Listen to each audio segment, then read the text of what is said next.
The 2023 ATP and WTA Tours have now kicked off. Many months of high quality tennis awaits us. As you're probably aware, the first Grand Slam of the season, the Australian Open, has now concluded. What a great couple weeks of tennis that was.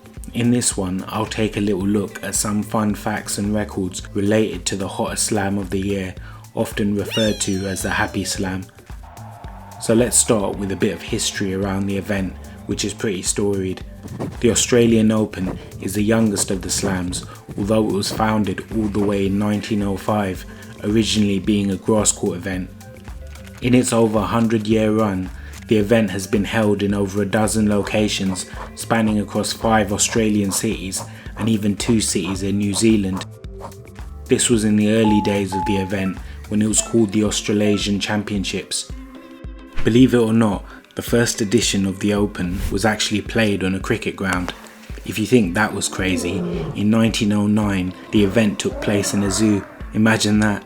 Over the years though, the event began to develop and improve until it was recognised as a major in 1923. However, at the time, because of Australia's geographical positioning and remoteness, it wasn't feasible for international players to play in the event. In the 1920s, the ship journey from Europe to Australia would take 45 days. Yes, not very practical. In fact, due to the lack of efficient intercity transport facilities, even some Australian players couldn't attend in the early years. Many of the greats of that era actually never competed in an Australian Open event at all. In the 50s, long distance transportation improved, which led to more international players competing in the event. However, even then, a lot of the top players didn't attend because of various reasons at the time. This was the situation for a number of decades, sadly. In 1972, a permanent location was established in Melbourne, with the venue being the Kooyong Lawn Tennis Club. Fun fact, did you know in 1977, the Australian Open took place 2 times? Yes, once in January and another in December. This was due to scheduling changes. It resulted in a couple of champions for that year in both the men's and women's draws. Don't see that happening again. Player attendance improved in the 70s, with a number of international players winning the event, but it was the 80s when the Open really started to grow. Most of the top players finally started attending at this point, drawing a lot more fans. The prize money for players increased too, and the dates for the event were altered in 1987, so it started in January rather than the busier December slot, enticing even more players to enter. For them to do this though, they actually couldn't hold an event in 1986. In 1988, the venue for the event had to be moved to a larger arena to accommodate the growing number of fans. The venue was called Flinders Park, which was later renamed to Melbourne Park, the venue to this day. This change resulted in the original surface of the event, grass, to be replaced with the hard court we know and love. However, there has been alterations to the type of hard court used over the years. The new venue and surface was perfect for the event, and it grew year by year. In 2023, the venue now has 33 hard courts in total, with 6 having a capacity of over 3,000. Also, 3 arenas have retractable roofs, allowing play in extreme heat or rain. The Australian Open has established itself as one of the biggest sporting events in the Southern Hemisphere and is actually now the most attended slam. Because of the scale of the event, it's a major contributor to the economy of the state of Victoria. A lot of money and jobs have been generated from the Open over the years. As you know, there's been some incredible moments at the Open. The insane final last year between Nadal and Medvedev was one of them. What a comeback that was. That match lasted 5 hours and 24 minutes, but that wasn't the longest final in the Open's history though. Actually, the longest ever Grand Slam final, and quite possibly the best match ever, took place at the 2012 Australian Open, again with Nadal facing Novak Djokovic this time. These 2 warriors battled it out on the Rod Laver Arena for nearly 6 hours, with Djokovic eventually prevailing. They were completely shattered by the end of it. Watching this live, I was blown away by this absolute war. The match ended up concluding at 1:37 in the morning.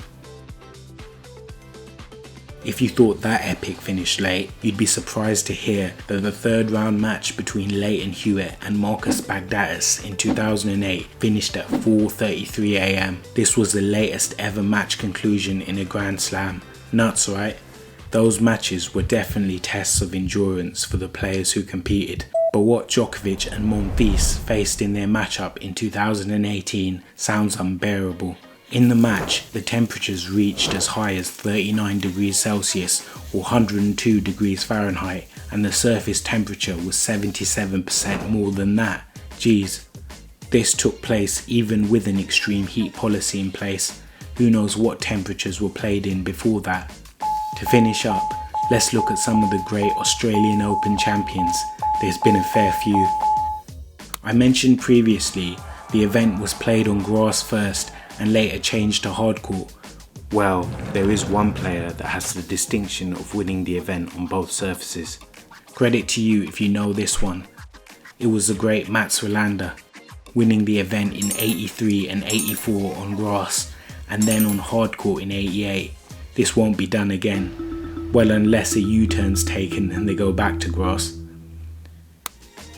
Another fun fact. Did you know the youngest and oldest male to win the event was the same person? Yes, it was the Australian legend Ken Rosewall. He won the event 4 times overall, the first at 18 in 1953 and his last title was at 37 in 1972. This is still the record for the oldest ever Grand Slam champion in the Open era. The Australian Open also crowned the youngest singles slam winner too, but in the women's side. In 1997, the prodigy Martina Hingis won the event at just 16 and without dropping a set. She won the women's doubles too. What an insane talent she was. And finally, let's look at some of the most dominant champions to step onto the Australian Open courts. On the women's side, Margaret Court holds the all-time record of 11. Although 7 of these were before the Open era. The record holder for Open era wins is none other than Serena Williams with 7 in total. Like Hingis, Serena has also won the title with a perfect tournament, lifting the trophy in 2007 without dropping a set. This has actually been done by a fair few women in the past, with the last being in 2022 when Ash Barty won in front of her home crowd, shockingly retiring not long after. On the men's side, you are more than likely aware that Novak Djokovic has the record with a whopping 10 titles now. Although super dominant, surprisingly Novak hasn't won the event without dropping a set. In fact, on the men's side, only 2 people have done this in the Open era. It was the previously mentioned legend and ageless wonder Ken Rosewall in 1971 at 36. And also by the one and only Roger Federer in his magnificent 2007 campaign. So I hope you enjoyed my look at some interesting facts and records related to the Australian Open. Stay tuned for more content coming soon. Bye guys.